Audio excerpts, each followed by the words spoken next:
10 महाविद्याओं में काली प्रथम है। महाभागवत के अनुसार महाकाली ही मुख्य हैं और उन्हीं के उग्र और सौम्य 2 रूपों में अनेक रूप धारण करने वाली 10 महाविद्याएं हैं।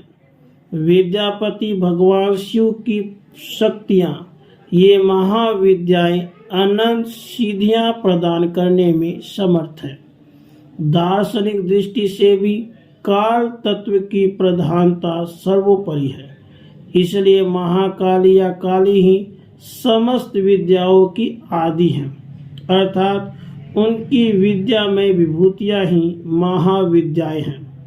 ऐसा लगता है कि महाकाल की प्रियतमा काली ही अपने दक्षिण और वाम रूपों में 10 महाविद्याओं के नाम से विख्यात हुई। बृहनील तंत्र में कहा गया है कि रक्त और कृष्ण भेद से काली ही 2 रूपों में अधिष्ठित है। कृष्णा का नाम दक्षिणा और रक्तवर्णा का नाम सुंदरी है। काली का पुराण में कथा आती है, एक बार हिमालय पर अवस्थित मतंग मुनि के आश्रम में जाकर देवताओं ने महामाया की स्तुति की। स्तुति से प्रसन्न होकर मतंग वनिता के रूप में भगवती ने देवताओं को दर्शन दिया और पूछा कि तुम लोग किसकी स्तुति कर रहे हो। उसी समय देवी के शरीर से काले पहाड़ के समान वर्ण वाली एक और दिव्य नारी का प्रकट्य हुआ। उस महा तेजस्वनी ने स्वयं ही देवताओं की ओर से उत्तर दिया, ये लोग मेरा ही स्तवन कर रहे हैं। वे काजल के समान कृष्णा थी, इसलिए उनका नाम काली पड़ा। दुर्गा सप्तशती के अनुसार एक बार सुम निशुम के अत्याचार से व्यथित होकर देवताओं ने हिमालय पर जाकर देवी सूक्त से देवी की स्तुति की। तब गौरी के देह से कौशिकी का प्रकट्य हुआ। कौशिकी के अलग होते ही अम्बा पार्वती का स्वरूप कृष्ण हो गया, जो काली नाम से विख्यात हुई। काली को नील रूपा होने का तारा भी कहते हैं।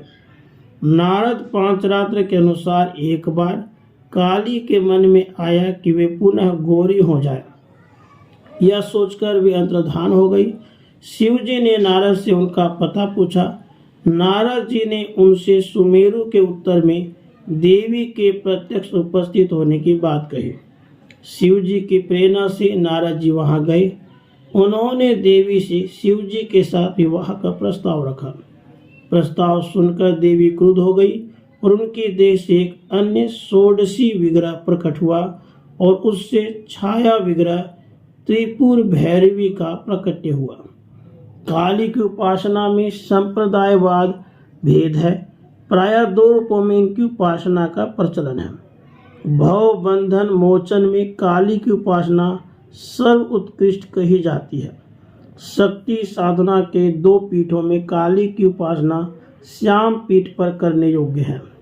भक्ति मार्ग में तो किसी भी रूप में उन महामाया की उपासना फलप्रदा है, पर सिद्धि के लिए उनकी उपासना वीर भाव से की जाती है। साधना के द्वारा जब अहमता ममता और भेद बुद्धि का नाश होकर साधक में पूर्ण शिशुत्व का उदय हो जाता है, तब काली का श्री विग्रह साधक के समक्ष प्रकट हो जाता है। उस समय भगवती काली की छवि अवर्णनीय होती है। कजल के पहाड़ के समान दिग्वसना, मुक्त कुंतला, सौ प्यारूढ़ मुंड मालाधारिणी भगवती काली का प्रत्यक्ष दर्शन साधक को कृतार्थ कर देता है।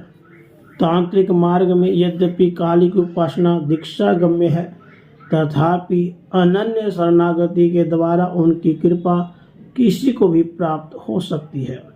मूर्ति, मंत्र अथवा गुरु दृष्टि द्वारा उपदिष्ट किसी भी आधार पर भक्ति भाव से मंत्र जप, पूजा, होम और पुरस्चरण करने से भगवती काली प्रसन्न हो जाती हैं। इनकी प्रसन्नता से साधक को सहज ही संपूर्ण अभिष्टों की प्राप्ति हो जाती है। राधे कृष्ण, राधे कृष्ण।